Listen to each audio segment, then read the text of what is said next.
Hi, I'm General Pole and welcome to my guide on the Nether update for Minecraft. So the first thing we can see is that we have a new menu screen here. That is kind of cool, showcasing the new biomes in the Nether. You'll also notice that we are now on version 1.16. Previously, Bedrock was on version 1.14. The 1.15 version was only out on the Java edition, but what they've done is they have rolled the 1.15 update into the 1.16 update for Bedrock, so now both Java and Bedrock are all on version 1.16, which is pretty cool. Okay, let's get started and check out the new changes in the Nether update. To start us off, I'm going to show the 4 new biomes in the Nether update.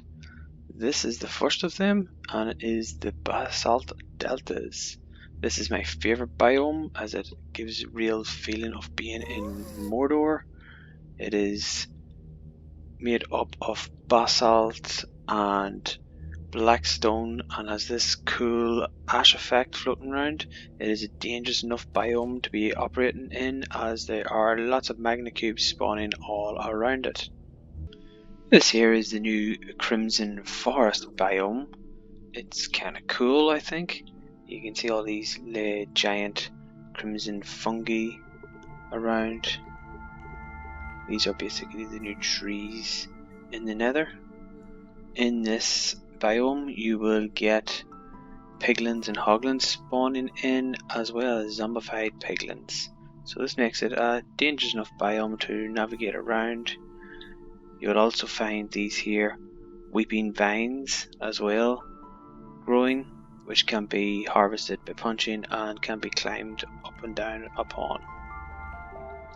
Welcome to the Soul Sand Valley biome, the most dangerous of the new biomes by far, as the whole area is covered in soul sand or soul soil, making movement very slowly in survival.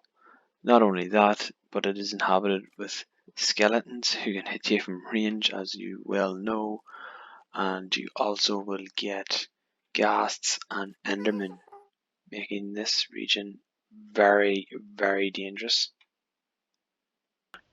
So this is the warped forest biome. This is definitely the most visually different area of the new biomes in Minecraft, with the blue contrasting the red. As you can see, there's lots of giant fungi around, which are basically the new trees in the Nether. We also have these here twisting vines, which you can harvest by punching, and you can use them to climb up as well. In this biome, endermen will spawn, making it a dangerous enough area to navigate around.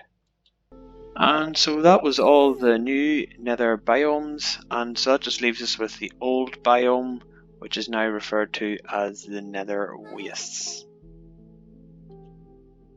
Here we can see some of the new basalt pillars that spawn from the ceiling right down to the floor. They're pretty cool, you can see them all around here. And down along the ground here we can also see some of the new Nether fossils that spawn here. This is a ruined portal, so this is the shattered remains of a Nether portal. They appear in the overworld and in the Nether. They're kind of cool, and they'll always spawn in with a chest beside it with some nice loot in it, and kind of look cool, I have to admit, like just old ancient Nether portal. This is a bastion. Bastions are huge structures in the Nether. They act as the bases for the piglins. They are really massive and pretty damn cool. They have lots of loot in them, but are filled with lots of piglins, so you need to enter here with care. You'll find gold blocks. Obviously it is made from Blackstone, so you'll have lots of Blackstone to loot, and you'll also find chests and other items in here. They are a pretty cool place to explore, but like I said, you need to be well equipped before you enter such a place, that it is highly dangerous. These are piglins. So piglins have effectively replaced the zombie pigmen that originally inhabited the Nether.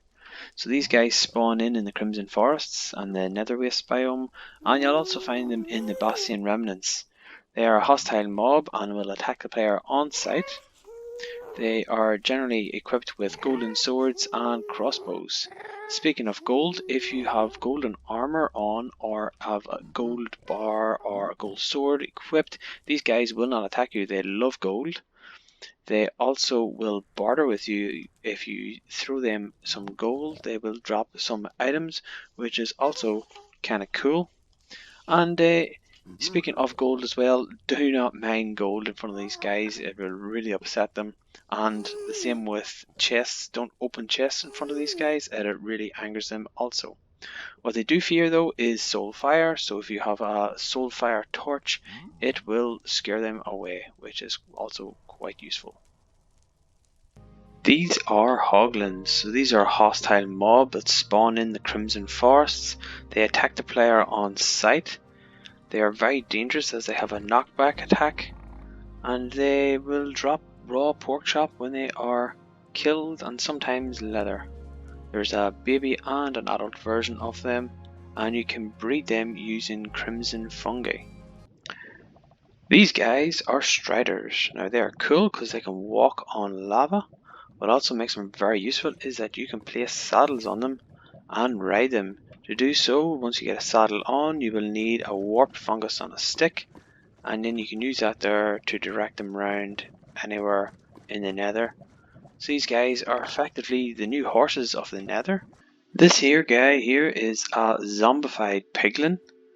They are basically the old zombie pigmen, and they are created whenever a piglin enters the overworld in survival. This is a zoglin. These guys are very aggressive. They are basically zombie hoglins. They are created whenever a hoglin enters the overworld, and these guys will attack basically anything bar other zoglins, so be careful around them. And now on to plants. So there's been a few new additions in the Nether update. So on the other side here I have warp nellium and crimson nellium. So these essentially act as grass, the equivalent of grass in the other world. So we can grow items on this. These are nether sprouts. So these are basically just like a foliage that can be harvested and used in composters. Next is warped roots. So again, you can grow them on either of the nellium, and these can be planted in pots and also can be used in composters as well. And now we are on to the interesting ones. So this is wheat vines. So wheat vines you'll find in the Crimson Forest biomes, and they grow down from blocks above them, like so. And you can climb up these vines, and you can also harvest them by just going up and hitting them a punch, which is nice and useful. And the equivalent of them is twisting vines. These are found in the warped forest biome, and these grow straight up from the ground up, like so. And again, they will grow on either of the nellium, like so. And again, you can harvest these here by just punching them, nice and easy and nice and simple. So the last plants I want to show you are the crimson fungus and the warped fungus. So these are cool because what you can do is plant bone meal on them, use bone meal on them, and they will turn into the giant warped fungus and the giant crimson fungus. So these are basically the trees of the Nether, and these are made up of red nether wart and warped wart, and warped stems and crimson stems. And you'll also see in here, these are streamlights. These also grow on these, and these give off a light level of 15, and you can harvest these using any tools, and they're pretty useful. So we can use the warped stems and the crimson stems, and with an axe we can create the stripped versions of them, or we can create what is known as the hyphae versions, which are basically has the bark on all sides, so they can be crafted. 4 of each block will craft 3 of the hyphae versions, or we can then just create the planks from them. So you've got your crimson planks and your warp planks, and then from these planks then we can craft our fences and gates, doors, trapdoors, stairs, and slabs. So these are all pretty cool, and what makes them actually even better is that they're all inflammable, so they will not burn, which is really awesome for if you're building things in the Nether. This is basalt block, and this is the polished basalt block. These are got from the basalt pillars you'll see over in the distance there. Next we move on to the Blackstone bricks. So this is the standard Blackstone bricks. This will make a Blackstone wall, Blackstone steps and slabs. You then have the polished variant of it. So the polished Blackstone bricks will make a polished Blackstone wall and a polished Blackstone brick wall, as well as the polished Blackstone stairs and slabs, and the polished Blackstone brick, stairs, slabs, and also pressure plate and button. And you'll also have the cracked variant of the Blackstone bricks and the chiseled variant of the Blackstone bricks. Another Blackstone variant is the gilded Blackstone. You'll find this in the Bastion remnants. You can mine these here and they will give you gold nuggets. Sometimes when you mine it though, it'll actually give you the block itself. So it's an interesting bit of behaviour from it. And next to this, speaking of gold, we have some nether gold ore. So this can be mined using any pick, and you receive gold nuggets when you mine it, and you can receive up to 24 gold nuggets if you're using a fortune pick when you're mining these here. So pretty cool. This is soul soil, so you'll find this in the Soul Sand Valley biomes. What's good about this is that it does not impede your speed of movement when you're going through it, and what's interesting as well is if you ignite it, it actually burns with this blue flame, which is soul fire. So the soul soil can be used then to craft our soul torch, which is the same math as a normal torch but some soul soil as in addition. You can also then create a soul lantern. Again, you need the soul soil in addition, and that will create the soul lantern version. And the soul campfire. Again, you need the soul soil in addition to the normal materials to craft these. One thing I will add out is that the fire for the soul fire, it does actually double the damage than normal fire, so be careful if you're walking over this or over a campfire. And that all of these here give off a light level of 10. So this here is ancient debris. It is now the rarest ore in the game, and you will typically find it anywhere in the Nether, but normally it is around level 15, so that's pretty much underneath the lava. You need a diamond pickaxe to mine it, and once you do, you'll get yourself some netherite scrap. So once you have netherite scrap, you can then combine 4 netherite scrap and 4 gold ingots, and that will give you 1 netherite ingot. And once you get some netherite ingots built up, that's when you can really have some fun. So if you go to a smithing table, you can take your diamond weapon, add some netherite ingots, and you'll get yourself a netherite version of that item. So here's a netherite sword, which is plus 8 attack.